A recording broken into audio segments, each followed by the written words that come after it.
Hello, ഇന്ന് നമുക്ക് വീട്ടിലൊരു അടിപൊളി ബ്ലൂബെറി ചീസ് കേക്ക് തയ്യാറാക്കിയാലോ. അതെങ്ങനെ തയ്യാറാക്കാമെന്ന് വെച്ചാൽ, ഞാൻ അതിനാവശ്യമായിട്ട് ആദ്യം എടുത്തത് ഒരു ബേക്കിംഗ് ടിന്നാണ്. അതിലേക്ക് ഒരു പീസ് ബട്ടർ എടുത്തിട്ട് എല്ലാ ഭാഗവും ഒന്ന് സ്പ്രെഡ് ചെയ്ത് കൊടുക്കാം. ബേസിലും അതിൻ്റെ ചുറ്റിലും സ്പ്രെഡ് ചെയ്തതിന് ശേഷം ഒരു പീസ് ബട്ടർ പേപ്പർ എടുത്ത് കട്ട് ചെയ്ത് വെച്ച് കൊടുത്തിട്ടുണ്ട്. ബേക്കിംഗ് ടിന്നിൻ്റെ അതേ അളവിൽ തന്നെയാണ് ബട്ടർ പേപ്പർ ഞാൻ കട്ട് ചെയ്ത് വെച്ച് കൊടുത്തിട്ടുള്ളത്. ചുറ്റിലും ഇതുപോലെ അതേ സൈസിൽ തന്നെ ബട്ടർ പേപ്പർ വിരിച്ചു കൊടുക്കാം. ശേഷം ഇനി നമുക്ക് അതിന് വേണ്ടി ബേസ് തയ്യാറാക്കാം. ഞാൻ ഒരു 10-12 ഡൈജസ്റ്റീവ് ബിസ്ക്കറ്റാണ് എടുത്തിട്ടുള്ളത്. ഇനിയിപ്പോൾ അഥവാ നിങ്ങളെ കയ്യിൽ ഡൈജസ്റ്റീവ് ബിസ്ക്കറ്റ് ഇല്ലയെന്ന് കരുതിയിട്ട് പ്രശ്നമില്ല. മേരി ബിസ്ക്കറ്റോ ക്രാക്സിൻ്റെ ബിസ്ക്കറ്റോ ഏതായാലും കുഴപ്പമില്ല. പ്ലെയിൻ ബിസ്ക്കറ്റ് ആയാലും മതി. ക്രീമുള്ള ബിസ്ക്കറ്റ് യൂസ് ആക്കേണ്ട. ഞാൻ ഫുഡ് പ്രോസസ്സറിലേക്ക് ഒരു 10-12 ഡൈജസ്റ്റീവിൻ്റെ ബിസ്ക്കറ്റാണ് ഇപ്പോൾ ഇട്ട് കൊടുക്കുന്നത്. അതൊന്ന് ഫുഡ് പ്രോസസ്സറിലിട്ടിട്ട് നല്ലോണം ഒന്ന് പൊടിച്ചെടുക്കാം. ഇനി നിങ്ങളത് എളുപ്പത്തിന് വേണ്ടിയിട്ടാണ് ജസ്റ്റ് ഒന്ന് ഫുഡ് പ്രോസസ്സറിൽ ഇട്ട് കൊടുത്തതെന്നുള്ളൂ. ഇനി നിങ്ങളത് ഒരു സിപ്പർ ബാഗിലോ മറ്റോ ഇട്ട് ഒന്ന് നല്ലോണം പൊടിച്ചെടുത്താലും മതി. ബേസിന് വേണ്ടിയിട്ടാണ് ഈ ബിസ്ക്കറ്റ് യൂസ് ആക്കുന്നത്.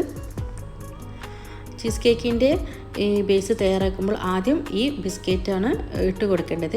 ശേഷം പൊടിച്ചതിന് ശേഷം ഒന്ന് ബൗളിലേക്ക് ഇട്ടതിന് ശേഷം ഞാനൊരു 80 ഗ്രാമാണ് ബട്ടർ ഇതിന് വേണ്ടിയിട്ട് ഉപയോഗിക്കുന്നത്. അൺസോൾട്ടഡ് ബട്ടറാണ് ഇട്ട് കൊടുക്കുന്നത്. അൺസോൾട്ടഡ് ബട്ടർ ഇട്ട് കൊടുത്ത് അതൊന്ന് മെൽറ്റ് വരെ ഒന്ന് വെയിറ്റ് ചെയ്യാം.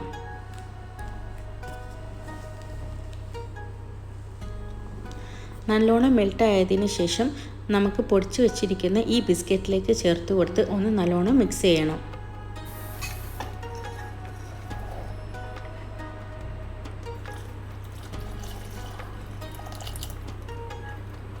ബട്ടർ ചേർത്ത് നല്ലോണം മിക്സ് ചെയ്തതിന് ശേഷം നമ്മൾ മാറ്റി വെച്ചിരിക്കുന്ന ഈ ബേക്കിംഗ് ടിന്നിലേക്ക് ഇത് ഇട്ട് കൊടുക്കണം. ഇട്ട് കൊടുത്ത് ഒരു സ്പാച്ചിലയോ മറ്റോ യൂസ് ആക്കിയിട്ട് ഇതൊന്ന് ബേസ് ഒന്ന് നല്ലോണം അമർത്തി കൊടുക്കുകയാണ് ചെയ്യേണ്ടത്. സ്പൂണ് കൊണ്ടോ അതല്ല സ്പാച്ചില കൊണ്ടോ ഒന്ന് നല്ലോണം അമർത്തി കൊടുക്കണം. അതിൻ്റെ മോൾഭാഗം ഒരേ നിരപ്പിലാവുന്നത് വരെ നല്ലോണം അമർത്തി കൊടുക്കാം.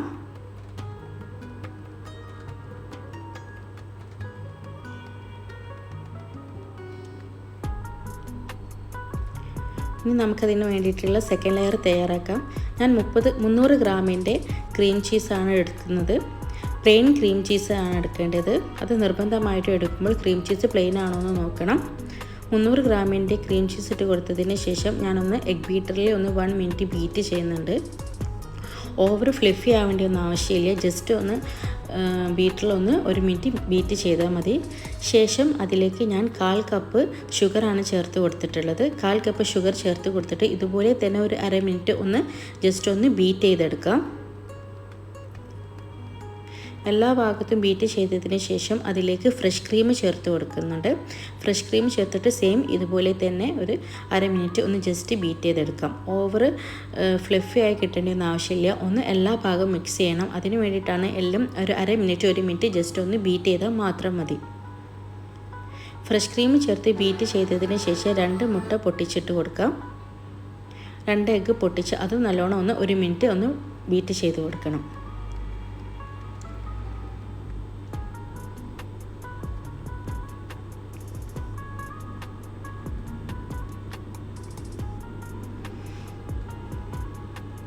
എഗ്ഗ് ചേർത്ത് നല്ലോണം ബീറ്റ് ചെയ്ത് കൊടുക്കാം. 1 മിനിറ്റ് ബീറ്റ് ചെയ്താൽ മാത്രം മതി. ശേഷം അതിലേക്ക് വാനില എസൻസാണ് ചേർത്ത് കൊടുക്കേണ്ടത്. ഞാനൊരു 1.5 ടീസ്പൂൺ വാനില എസൻസ് ചേർത്ത് കൊടുക്കുന്നുണ്ട്. ടീസ്പൂണാണ് കേട്ടോ. 1.5 ടീസ്പൂൺ വാനില എസൻസ് ചേർത്ത് കൊടുക്കുന്നുണ്ട്. ഇത് നല്ലൊരു ഫ്ലേവറിന് വേണ്ടിയിട്ടാണ് വാനില എസൻസ് ചേർത്ത് കൊടുക്കുന്നത്. ശേഷം അതിലേക്ക് 2 ടീസ്പൂൺ കോൺഫ്ലവർ 2 ടേബിൾ സ്പൂൺ വെള്ളത്തിൽ കലക്കിയിട്ട് ഒഴിച്ച് കൊടുക്കണം. അതുപോലെ തന്നെ 2 ടേബിൾ സ്പൂൺ മൈദ ഇട്ട് കൊടുക്കണം. മൈദയും കൂടി ഇട്ട് ചേർത്തതിന് ശേഷം നല്ലോണം മിക്സ് ചെയ്യാം. ഒരുപാട് സമയം ബീറ്റ് ചെയ്യേണ്ട ആവശ്യമില്ല. 1 മിനിറ്റ് ഇതെല്ലാം കൂടി ഇട്ടതിന് ശേഷം നല്ലോണം ബീറ്റ് ചെയ്ത് കൊടുക്കണം. ശേഷം ഞാൻ ഇതിലേക്ക് കുറച്ച് ബ്ലൂബെറി ചേർത്ത് കൊടുക്കുന്നുണ്ട്. അതുപോലെ തന്നെ 1/4 കപ്പ് മിൽക്ക് മെയ്ഡും ചേർത്ത് കൊടുക്കുന്നുണ്ട്. മധുരത്തിന് 1/4 കപ്പ് മിൽക്ക് മെയ്ഡും 1/4 കപ്പ് പഞ്ചസാരയാണ് ഇട്ട് കൊടുത്തത്.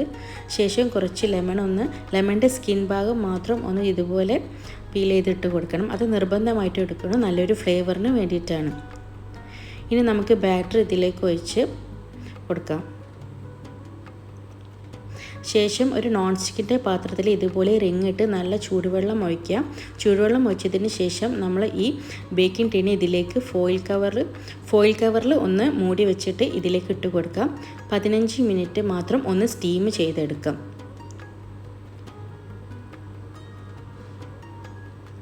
ശേഷം ചൂടാറിയതിന് ശേഷം ഫ്രിഡ്ജിലേക്ക് മാറ്റി വെക്കാം. ഇനി നമുക്കിതിൽ മെയിനായിട്ട് ടോപ്പിങ്ങിന് വേണ്ടിയിട്ട് ഇതിലേക്ക് സോസ് തയ്യാറാക്കാം. ഫ്രഷ് ബ്ലൂബെറി 1 കപ്പും അതിലേക്ക് ഒരു 1/4 കപ്പ് വെള്ളവും 1/4 കപ്പ് ഷുഗറും ചേർത്ത് കൊടുക്കാം. ഒരു 2-3 മിനിറ്റ് നല്ലോണം തിളപ്പിച്ച് കൊടുക്കണം. തിളപ്പിച്ചതിന് ശേഷം 2 ടീസ്പൂണ് കോൺഫ്ലവർ 2 ടേബിൾ സ്പൂൺ വെള്ളത്തിൽ കലക്കി ഇതിലേക്ക് ഒഴിച്ച് കൊടുക്കണം. കോൺഫ്ലവർ ചേർത്തതിന് ശേഷം ഒരു മിനിറ്റ് ജസ്റ്റ് ഒന്ന് വേവിച്ചാൽ മതി. എന്നിട്ട് ഗ്യാസ് ഓഫ് ചെയ്യാം. കോൺഫ്ലവർ ചേർത്തതിന് ശേഷം ഇതുപോലെ നല്ലൊരു ക്രീമി പരുവത്തിലേക്ക് വരും.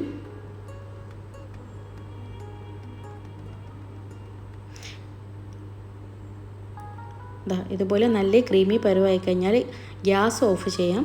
എന്നിട്ട് അതിലേക്ക് ഒരു അരമുറി ലെമണിൻ്റെ നീര് ഒഴിച്ച് കൊടുക്കണം. അത് നിർബന്ധമായിട്ടും എന്തായാലും ഒഴിക്കണം. ശേഷം ഇതുപോലെ സോസ് ഇതിലേക്ക് ടോപ്പിങ്ങിലേക്ക് ഒഴിച്ച് കൊടുക്കാം. എന്നിട്ട് നല്ലോണം ഫ്രിഡ്ജിൽ വെച്ച് തണുപ്പിച്ചതിന് ശേഷം മാത്രം കഴിക്കാം. നിങ്ങൾ എന്തായാലും ഇതുപോലെ ഒന്ന് ഉണ്ടാക്കി നോക്കേണ്ടി. നമുക്ക് പാർട്ടികളിലൊക്കെ വിളമ്പാനും കൊടുക്കാനും ഒക്കെ സൂപ്പർ ടേസ്റ്റാണ്. വീട്ടിൽ ഇത്ര സൂപ്പറായിട്ട് ഉണ്ടാക്കാൻ കഴിയും. ഫ്രഷ് ബ്ലൂബെറി തന്നെ എടുക്കണം.